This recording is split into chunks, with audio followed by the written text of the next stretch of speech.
continue to invite you to partake in it. It's why in the Psalms, David says, taste and see that the Lord is good. You can observe all sorts of things, but until you taste it for yourself, until you know and invite him into your life, and I do into mine, in the most difficult of times, we'll never know. We'll never know.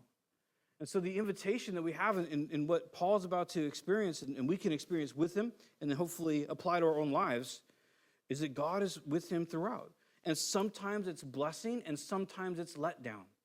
But God is always there. And so as we kick off here in verse 12, in chapter 23 of Acts, verse 12, when it was day, the Jews made a plot and bound themselves by an oath, neither to eat nor drink till they had killed Paul. Now the word oath there, just as for context, it's where we get our word, English word anathema, to be accursed. So the oath that they're making is literally, may we go to hell if we don't kill Paul. So fairly serious, I suppose. He says, there were more than 40 who made this conspiracy, and they went to the chief priests and the elders, and they said, we have strictly bound ourselves by an oath to taste no food till we have killed Paul. Now, therefore, you, along with the council, give notice to the tribune to bring him down to you, as though you were going to determine his case more exactly. And when we are ready to kill him, and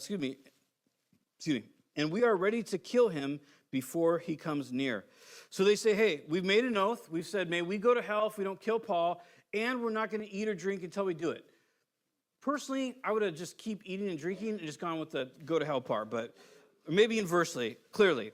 But so Paul here, there are these people here, they say, hey, this is what we're going to do. This is what we need you to do. We need you, the Sanhedrin, to go to Claudius Lysias, that's the tribune, and we need you to tell him that you want to ask him more questions. And so when they bring him down, when the tribune brings him down, 40 of us are going to kill him before he even gets near to this place where you're going to question him. Does that make sense? And so that's why there's 40 of them. They're going to die. A lot of them are going to die because they're going to face armed Roman guards bringing him down. But they say it's worth it to die to do this. Verse 16, now the son of Paul's sister heard of their ambush. So he went and entered the barracks and told Paul.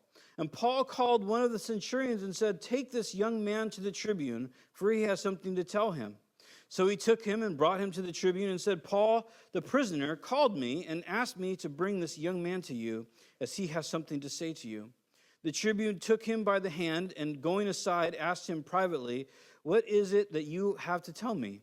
And he said, the Jews have agreed to ask you to bring Paul down to the council tomorrow, as though they were going to inquire somewhat more closely about him. But do not be persuaded by them, for more than 40 of their men are lying in ambush for him, who have bound themselves by an oath neither to eat nor drink till they have killed him. And now they are ready waiting for your consent. So the tribune dismissed the young man, charging him, tell no one that you have informed me of these things. So here you are, you're Paul, you're in prison. You're kind of waiting to see what happens. You just called out in the middle of a gathering, caused a bunch of chaos, a riot.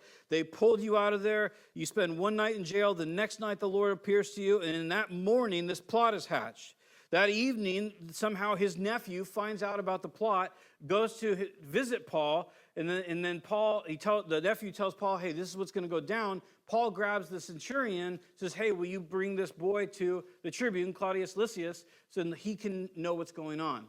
There's a few miracles here that occur. Number one, Paul's nephew finds out. Paul has a sister. That's kind of interesting. I don't think it's kind of neither here nor there for us, but Paul has family. Family create ties, traditionally, right? When you suffer singly, it's a lot easier than when you have family. But he's got a sister. Sister has a nephew. And the nephew somehow finds out about this. Maybe he's in the temple. Maybe the nephew's, playing double agent. Maybe the nephew's just trying to figure out what his life is about, if he's going to be a Pharisee, if he's going to be a Christian and follow the way or whatever. But his nephew finds out, comes to Paul. Paul grabs the centurion. Here's a second miracle. The centurion listens to him. This is Rome. They hate Jews. The Jewish people have been some of the most contrary, rebellious people that they've ever conquered. They do not like the Jews. Now, this is later on because Felix, I can't remember the exact dates, but Felix was the governor from like 52 AD to like 58 AD. And then after him is Festus. Yeah, something like that. Anyway, so Felix is 2 governors after Pontius Pilate. Does that make sense? So Pontius Pilate was like 46 to 52, and then Festus is 52 to 56, and then, or excuse me, Felix, and then Festus is 56 for like 4 more years. The point being is that you've got all these Roman governors. Pontius Pilate is removed because he used to incite riot all the time by pestering the Jews and kind of pushing their buttons by mingling their blood with pig's blood, by marching their idols down the center of Jerusalem. He did all sorts of things that were bad, and eventually he was removed from power, as Felix will be. But in this case,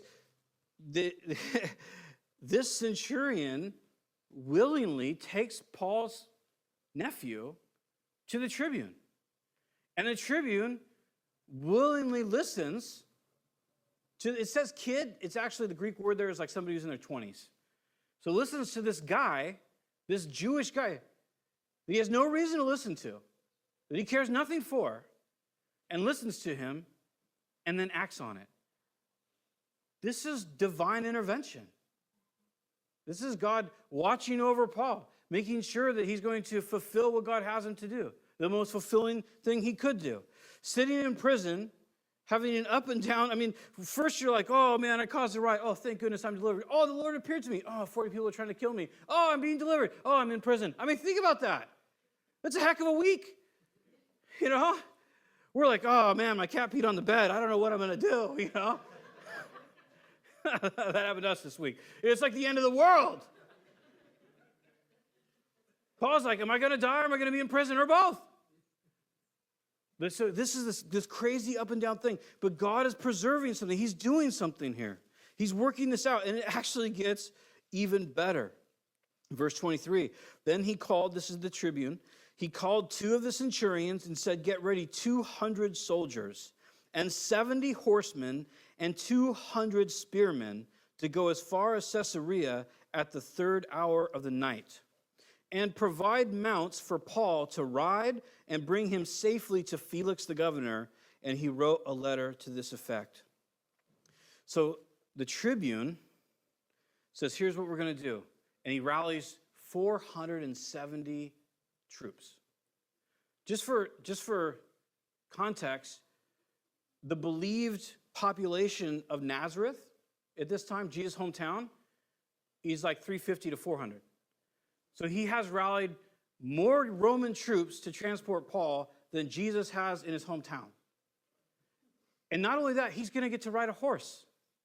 You know, the interesting thing, they historically, this years ago I read about this, and they actually have you can look at a picture of it on the internet. They actually have a pay stub from a Roman cavalryman from the first century. And the Roman cavalryman in the first century had to pay for his own sandals out of his money. He paid for his own saddle for his horse. He paid for all the tackle for his horse, and he paid for all the feed of his horse. This particular soldier, this particular month on his pay stub, he made 0 drachma, because everything he made from his paycheck from being a soldier was taken to feed his horse and to take care of it. Now someone's horse, out of their own money, is now Paul's. I mean, this is like luxury. They're going to ride and walk 37 miles. And the 3rd hour of the night is about 9 p.m. So they're starting their 37-mile trek, because Caesarea is actually like 52 miles. So they're not going to make it all there in the first night. They're going to go, and the first section of their first leg of their walk is 37 miles. And Paul is going to be in the middle. I mean, if I was Paul, I'd be feeling a little bit self-conscious, because you know that those 400, the 200 soldiers and the 200 spearmen are like, are you kidding me right now? We're taking this little Jewish dude in the middle of the night because the other Jews want to kill him to Caesarea? Are you kidding me right now? And he's riding a horse? I mean, I'd be like, oh, sorry, guys. Did you go on a ride? Can we trade? But that's the luxury that he's walking in, or that he's riding in, I guess, as it were. Like, God is supernaturally providing for him at this point. And I think it's important to note that, you know, if you need a horse, God's going to give you a horse. If you can't walk those 37 miles, God's going to provide a way for it. For whatever reason, in this instance, he says, Paul, you need a horse. And he got one.